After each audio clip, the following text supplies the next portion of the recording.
France Bleu Héros Matin. Mais pour l'instant, c'est le moment de retrouver l'invité du matin de France Bleu Héros, aux côtés de Guillaume Rouland. On va parler de l'étang de Thau qui pourrait de nouveau être menacé par l'urbanisation. On est en studio avec Brigitte Cohen, présidente de l'Observatoire de Thau, une association de protection de l'étang. Bonjour Brigitte Cohen.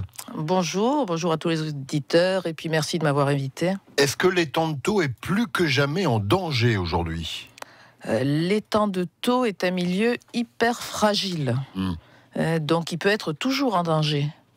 D'où la vigilance que nous devons avoir afin de préserver ce milieu qui est pratiquement unique. Et cette vigilance, vous la renforcez aujourd'hui, et je dirais depuis quelques jours, parce que les sénateurs ont presque adopté en catimini, enfin ça n'a pas fait beaucoup de bruit, cette fameuse loi Elan qui pourrait être lourde de conséquences. Oui, on peut dire que ça a été carrément adopté. L'assouplissement de la loi littorale a été adopté au sein d'une loi beaucoup plus large qui est la loi Elan, en sachant que cette adoption risque de modifier complètement le paysage de nos côtes. Alors on rappelle en deux mots la loi littorale qui protège le littoral français, qui protège des milieux aquatiques comme l'étang de Thau, mais qui aujourd'hui perd de son autorité, on va dire, à cause de cette nouvelle loi, cette loi Elan. Cette nouvelle loi permettra à des élus d'autoriser l'urbanisation de certaines zones qui étaient jusqu'ici protégées. C'est-à-dire qu'autrefois, on avait la possibilité d'urbaniser ce que l'on appelle des dents creuses, c'est-à-dire des terrains entre des habitations, uniquement dans les villes et dans les villages au niveau du littoral. Alors que à l'extérieur, on n'avait pas le droit, à l'extérieur de ces agglomérations, on n'avait pas le droit d'urbaniser. Mais excusez-moi de vous poser la question ainsi, quelle mouche a soudainement piqué les sénateurs alors que depuis des années on dit il faut protéger le littoral, et ce qui se passe en ce moment notamment avec le dérèglement climatique, l'urbanisation galopante, les inondations qu'on peut vivre aussi dans nos régions, fait que la tendance serait plutôt inverse. Ce que je pourrais dire, c'est que je comprends pas. Je comprends pas quelle mouche a pu toucher nos élus pour bouger cette loi qui date de 1986 et qui a été adoptée à l'unanimité en 1986. Donc, de la loi littorale. Là, je parle de la loi littorale qui avait été adoptée à l'unanimité en 1986 pour protéger justement nos littoraux, pour protéger notre environnement. Donc la loi Elan adoptée il y a quelques jours par les sénateurs qui va revenir devant l'Assemblée, mais enfin tout ça, ce n'est que pure formalité, tout ça, ça va passer.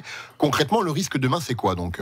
Alors le risque demain, c'est effectivement d'urbaniser en bordure des littoraux, donc d'imperméabiliser des sols, d'où, en ce qui concerne l'étang de Thau, des risques de pollution accru, alors que n'oublions pas que nous avons aussi des travailleurs de l'étang, que nous avons la pêche, la conchyliculture, donc à différents titres. Qui rencontrent déjà de sérieux problèmes aujourd'hui. Donc à différents titres, cet étang est à protéger.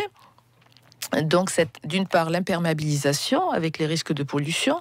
En plus, ce qui est complètement incompréhensible, c'est qu'à l'heure actuelle, avec ce que l'on sait du dérèglement climatique, ces dents creuses étaient des zones tampons qui permettaient quand même l'écoulement des eaux. Alors, on dit en deux mots rapidement, les dents creuses, c'est quoi ? Ce sont des habitations dispersées, mais forcément, il y a des zones où il n'y a pas d'habitation. Tout ça défigure le paysage. Et l'idée, c'est de les combler. Les dents creuses, c'est ça, donc de construire ? Tout à fait. L'idée, c'est de combler. Mais bon, le souci, c'est que c'est au niveau de la loi, cette définition de dents creuses est très très floue et va être laissée à l'appréciation des élus qui donneront l'autorisation d'urbaniser.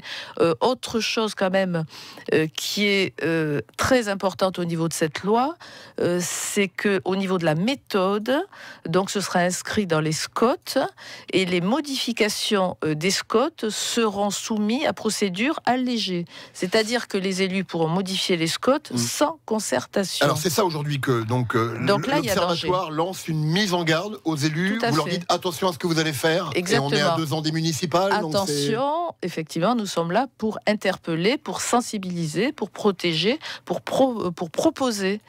Donc on dit aux élus, attention, le patrimoine environnemental que nous avons ne nous appartient pas, il appartient aux générations futures. Il y a des menaces donc aujourd'hui. C'est une responsabilité très importante pour nos élus. Il y a des menaces des pros projets qui commencent à naître, que ce soit Bouzigues, Marseillan, Metz? Non, pour Vous l'instant. faites pas de procès d'intention? Non, absolument pas. On n'est pas là pour mettre un élu au pilori, absolument pas. On est là pour uniquement interpeller et faire prendre conscience de la responsabilité qu'ont nos élus face à l'urbanisation future. Merci Brigitte Cohen, Merci présidente et fondatrice de l'Observatoire de Thau. Nous avoir éclairé sur cette question de la loi qui est passée donc il y a quelques jours et qui pourrait avoir donc de sérieuses conséquences. Merci à vous. Merci Bonne à journée. vous. L'interview, vous la retrouvez, vous la partagez.